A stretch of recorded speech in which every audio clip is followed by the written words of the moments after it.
Hey YouTube, what's up? This is Fragments of Memory, aka the Armchair Philosopher, and I'm going to do a video response to one Simone56 or 56, Simone56, right? And shout out to the Obsidian Network for putting me onto the video. Now the name of Simone's video, because he did a video response to it, but I'm not really going to speak to that, but I just want to explain the background by which I got to the video. The title of the video, I'm looking at my notes as I'm doing this, so Femininity flourishes where there is safety. Now, in the video, Simone56 talks about how black men haven't stepped up and taken lead, and therefore the black woman is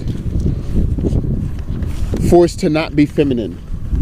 If I think I'm bringing that argument out right, as hey, the sisters are always, people complain that black women aren't feminine, but then they're saying, hey, there's no masculine complement, therefore the woman is put in this position where she has to play both roles. Now, to a certain degree, oh, excuse me, I'm trying to juggle things at once here.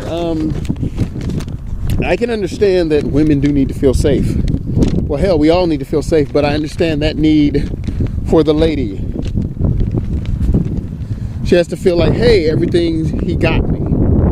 I can understand and respect that position. If he ain't got you, then of course you feel like I got to do everything on my own. You're not going to be nice and dainty. You're going to be a little harder. You're going to have a little edge to you, little jagged edges to you. And I recognize that the one that you're with, you don't want that person to be like, oh, he gonna run off on me anyway and leave me by myself. I'm gonna be up the proverbial creek without the paddle. So you don't want that. And you're wondering, hey, will he be able to financially provide? And if he doesn't financially provide, well, I'm stuck with the bills on my own. So you're stuck having to foot the bill. I get that.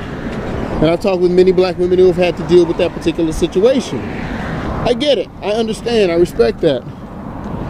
And this even goes into Abraham Maslow's hierarchy of needs.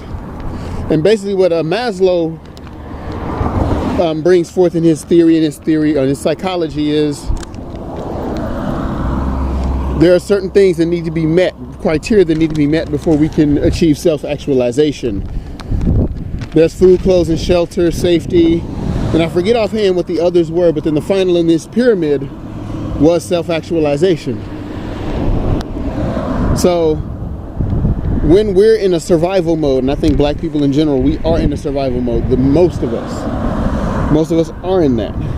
Now there's another YouTuber, Sergeant Willie P, who I like his videos. I disagree with him on some things, but he hits the nail right on the head when he talks about how when we're a group of people who don't have the resources, don't build our own infrastructure, don't have our own way of relating to the world around us, then of course we're in survival mode. And then when you're trying to survive, you don't have time to be all nice and cutesy wootsy, and all the social graces may fall by the wayside until you can get to a point where you don't have to worry about your straight up survival, safety, food, clothes, and shelter anymore.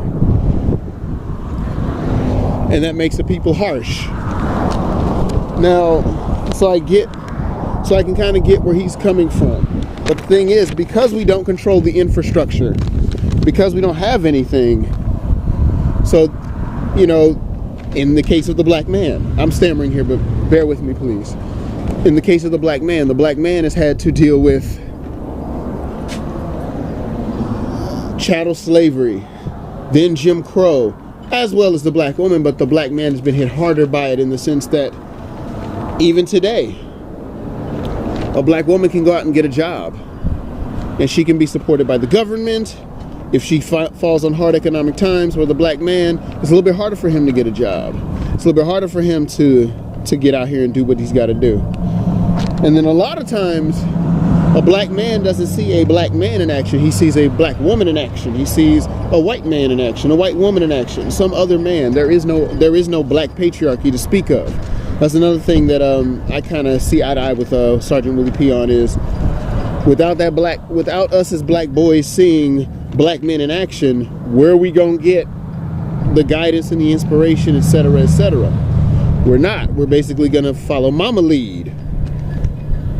And Like right now I'm looking at the phenomena of black girls rock and black girls are magic. I'm seeing all this media attention. I'm seeing all these wonderful things doted upon by black women. We see black women in achievement. We see black women doing the thing, and I'm all for it. But there's nothing for us brothers to look up to. It's all females in the thing, or all women in the mix, excuse me.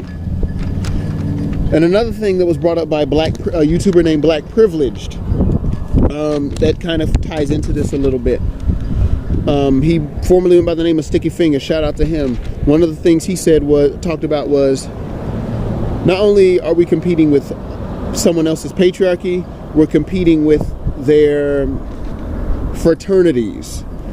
And I hope you don't mind if I kind of borrowed that line from you there, brother. I just wanted to point out that, yeah, black men don't even work well together. So when we're not even in unity with one another to try to guide one another through this thing called manhood and masculinity and how to define it and whatever the case it might be, where are we going to get it from? Because I'm one of those people that believes in that saying, nothing happens in a vacuum.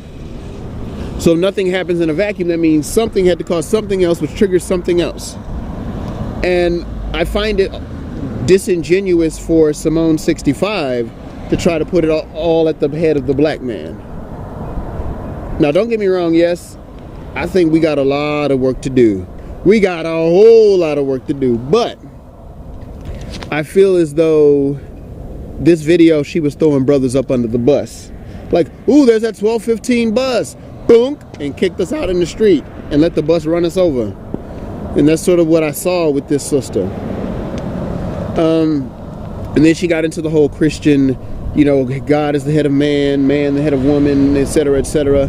So unless a man is a Christian and follows Christ, then he's not worthy of being trusted. Now, here's my issue with Christianity. Now, be whatever religion you want to be, but here's where I bring my argument in regards to Christianity. The black community has been faithful followers of Christianity.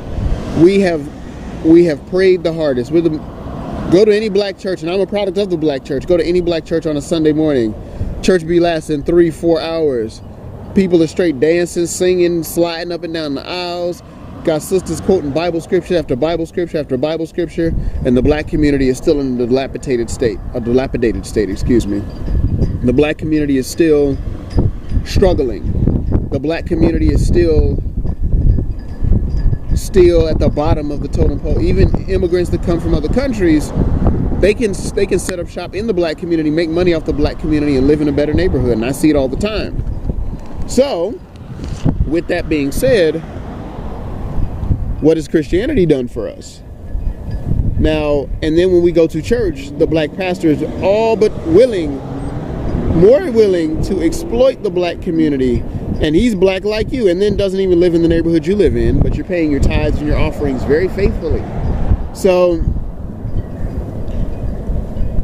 I just say that was my biggest major problem with this particular lady's video is she's not looking at a bigger picture. She's just saying, black men, you're messing up. Do right. Bye. And that's not, there's more into it than that. Nothing happens in a vacuum. Well, that's my 2 cents on the video. So rate, leave your feedback. Let me know what's up. Peace.